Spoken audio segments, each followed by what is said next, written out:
या आषाढी एकादशीला उपवास थोडा स्पेशल करूया. आणि हो, उपवास म्हणजे फक्त साबुदाणा खिचडी नाही, तर ही कचोरी पाहिल्यावर कुणीच म्हणणार नाही की हा उपवासाचा पदार्थ आहे. बाहेरून कुरकुरीत, आतून चवदार आणि एकदम हटके चव अशी खुसखुशीत उपवास कचोरी पाहूया ही सोपी पण हटके रेसिपी. मी अंजली टेस्टी मेनू मध्ये तुमचं स्वागत करते. गॅसवर पॅन ठेवून त्यामध्ये तूप टाकायचं, जिरं टाकायचं. जिरं तडतडलं की त्यामध्ये हिरव्या मिरच्या, आलं टाकायचं आहे आणि हे दोन्ही आपल्याला 1 ते 2 मिनिटं छान खमंग सुगंध येईपर्यंत व्यवस्थित परतवून घ्यायचं. त्यानंतर त्यामध्ये खोबऱ्याचा खीस टाकायचा आहे, नंतर काजू टाकायचे, बदाम टाकायचे आहे, किसमिस टाकायचे, इथे चवीनुसार मीठ टाकायचं आणि क्रश केलेले शेंगदाणे टाकायचे भाजलेले.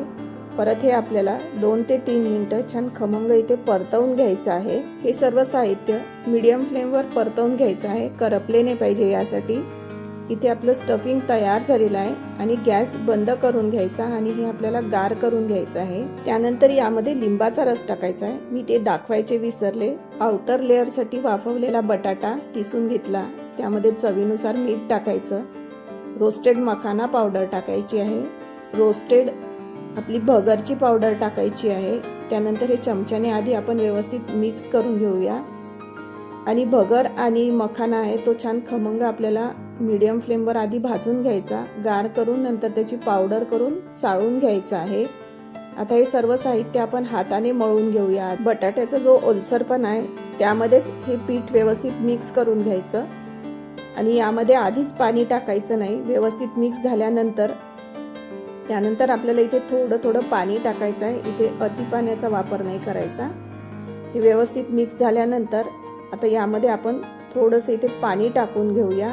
इथे 3 ते 4 चमचे मी इथे पाणी वापरलेलं आहे आणि आपल्याला इथे व्यवस्थित मळून घ्यायचं आहे. जे आपलं पीठ आहे ते छान सेट झालं पाहिजे, यासाठी आपल्याला इथे थोडंसं पाण्याचा वापर करायचा आहे. त्यानंतर आता याला 10 ते 15 मिनिटं रेस्ट द्यायची आणि रेस्ट नंतर आपल्याला परत 5 ते 7 मिनिटं व्यवस्थित मळून घ्यायचं आहे. जितकं आपण ह्या पिठाला मळणार तेवढी आपली कचोरी छान येईल आणि क्रिस्पी पण तयार होईल.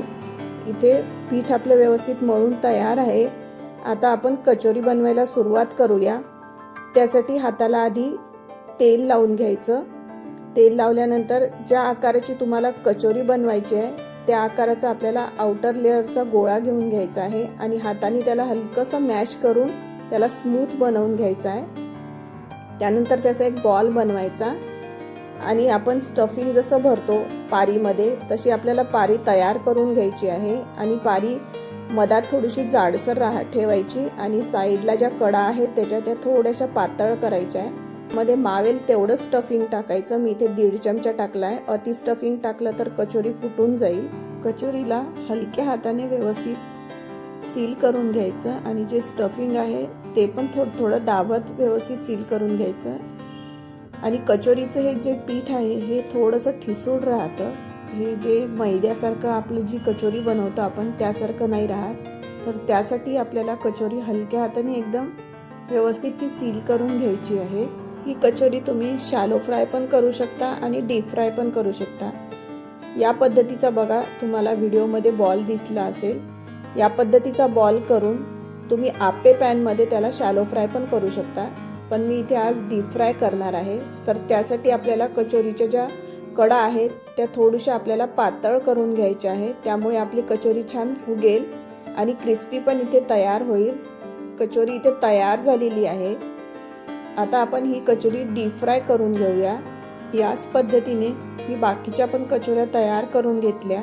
तुम्ही ही रेसिपी एकदा नक्की ट्राय करा. त्यासाठी आधी आपल्याला गॅसवर कढईमध्ये तेल गरम करून घ्यायचं. कचोरी त्यामध्ये टाकून घ्यायची. तेल गरम करताना हाय फ्लेमवर आधी तेल गरम करायचं आणि फ्लेम स्लो करायची. त्यानंतर कचोरी टाकल्यानंतर कचोरीला टच न करता त्यावर हलकं तेल टाकायचं. नंतर थोड्या वेळाने कचोरी पलटवून घ्यायची. त्यानंतर दोन्ही साईडनी छान गोल्डन ब्राऊन आणि क्रिस्पी आपल्याला तळून घ्यायची आहे. इथे आपली कचोरी बघा तयार झालेली आहे. कोणी म्हणेल का ही उपवासाची रेसिपी आहे म्हणून. आता कचोरी सोबत तर मिरच्या पाहिजेच, तर त्यासाठी मी इथे 2 हिरव्या मिरच्या पण तळून घेते आणि या मिरच्यांवर थोडंसं मीठ टाकून मसाला दही सोबत गरमागरम कचोरी सर्व करूया.